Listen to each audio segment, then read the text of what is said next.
Сәлеметсіз бе достар, бүгін біз үй жағдайында стейк пісіреміз, яғни бізге ет керек. Етті осылай 1-2 см шұқалап кесіп дайындап аламыз. Керек ингредиент тұз. Үйде қандай специялар бар? Менде үйде аджика, куриный с паприки и перец. Осылардың бәрін тұзға өсімдік майына араластырып алып, еттің бетіне жағамыз. Жақсылап араластырып алып, осылай майымен бірге еттің бірінші бетіне жағып шығамыз. Жақсылап тегістеп жағып шығамыз, әдемілеп әрқайсынан бөлек-бөлек. Сосын оңға қаратып, келесі бетіне жағып, оны 1 сағатқа маринадқа қойып қоямыз. 1 сағат маринадта тұру керек. Бетіне ештеңе жағудың қажеті жоқ, салқын жерге шығарудың қажеті жоқ. Үйдің бөлме температурада тұру керек. Бұл маринадталғанша біз картошкамызды дайындаймыз. Өзімізге қажет 1-2 кило картошкамызды ашып, осылай долька-долька қылып турап дайындаймыз.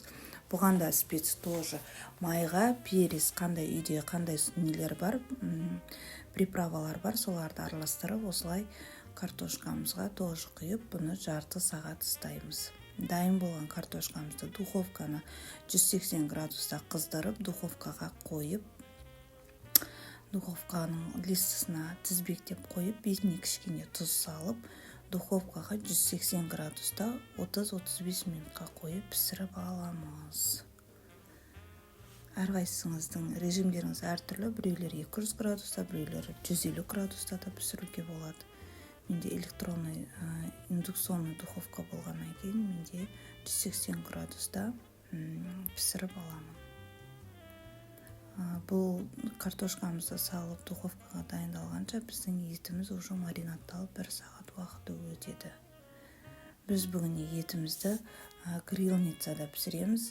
Үй жағдайында сізде грильница болмаса, сковородкаға да пісірсеңіз болады, плитканың газдың бетіне. Келесі жолы мен сіздерге сковородкада пісірген стейкті тоже түсіріп ютубқа саламын.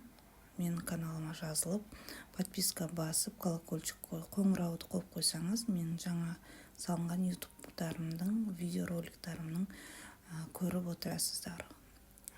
Осылай әдемілеп майын жағамыз, еттерімізді қосып, грильницада 5-7 минутта пісіріп аламыз. Өте дәмді, жұмсақ, сочный болады. 7 минуттан асып 10-12 минутқа дейін ұзақ қалып кетсе, ол кезде ет қатты болып қалады. Сол үшін сіздер 5-7 минут жетеді.